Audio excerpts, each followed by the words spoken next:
கொஞ்சம் கேமராக்கு வந்து ஆனா கொஞ்சம் பின்னாடி தள்ளிடுங்க. Guwahati and all our Delhi leaders, they are worried. They have sent me now request you. டைப்பா கண்ணை உருட்டாத தம்பி. நீ யாருன்னு எனக்கு தெரியும், நான் யாருன்னு உனக்கு தெரியும். மறக்க முடியுமா இந்த கவுண்டமணி வசனத்தை? அரசியல்ல இதெல்லாம் சகஜம் அப்பா. அதுவும் கவுண்டமணி சொன்னதுதான்.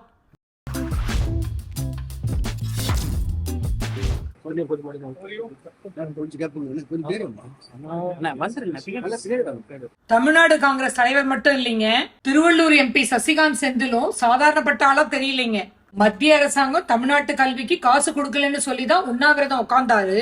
ஆனா தர்மஸ்தலா தொடர்கொலைகள் குற்றச்சாட்டை கிளப்பி விட்டதே இவர்தான் சொல்லி அங்க இருக்கிற துப்புரவு பணியாளர் சொன்னதாகவும், அதை தொடர்ந்து போலீஸ் இவரை விசாரிக்க வர்றதாகவும் கிடுகிடுன்னு நியூஸ் கிளம்புற வேகத்தை பார்த்துதான் இங்க சசிகாந்த் செந்தில் உண்ணாவிரத்துக்கு உட்கார்ந்தாரு. அத பளிச்சுன்னு மீடியாக்கள் நியூஸ் ஆக்கவும் செல்வ பெருந்தகை ரொம்பவே டென்ஷன் ஆயிட்டா. உண்ணாவிரதம், மயக்கம், ஹாஸ்பிட்டல் அட்மிட்னு டிராமா ஹை லெவலுக்கு போச்சு.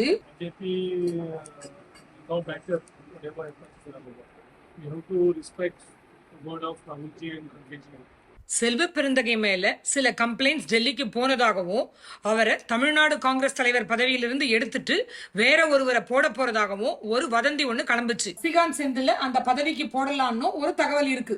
அங்க ராகுல் காந்தி பிஜேபியை எதிர்த்து போராட்டம் நடத்திக்கிட்டு இருக்க இந்த வேளையில இங்க இவர் திசை திருப்புற மாதிரி உண்ணாவிரதம் இருக்கிறது நியாயமா? அடைமாத்தி விடாதீங்க சசிகாந்த் செந்தில் அப்படின்னு இங்க பேட்டியே கொடுத்தாரு செல்வ பெருந்தகை.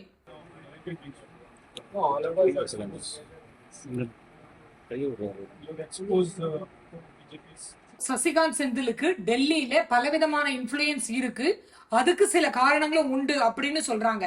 சொல்லி வச்ச மாதிரி டெல்லியில இருந்து ரெப்ரசன்டேட்டிவ் வந்து சசிகாந்த் செந்தில உண்ணாவிரதத்தை முடிச்சு வச்சுக்கோங்க அப்படின்னு கேட்டாரு. வேற வழி இல்லாம அவர் கூட செல்வ பெருந்தகையும் வந்து கை குலுக்கி ஜூஸ் கொடுத்தார்.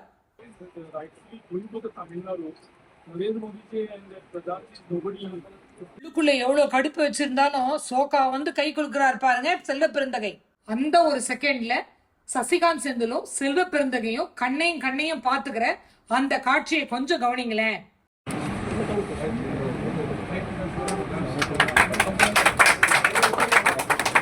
இன்னொரு படத்துல கூட கவுண்டமணி சொல்வாரே, உலக மகா நடிப்புடா சாமி. அதத்தான் நம்ம இப்ப இங்க அரசியல் காட்சியை பாத்துக்கிட்டு இருக்கோம். வாய் நிறைய சிரிச்சுக்கிட்டே உள்ளுக்குள்ள வேற பிளான் போடுற கோஷ்டி சண்டை காங்கிரஸுக்கு இதெல்லாம் சொல்லியா தரணும்?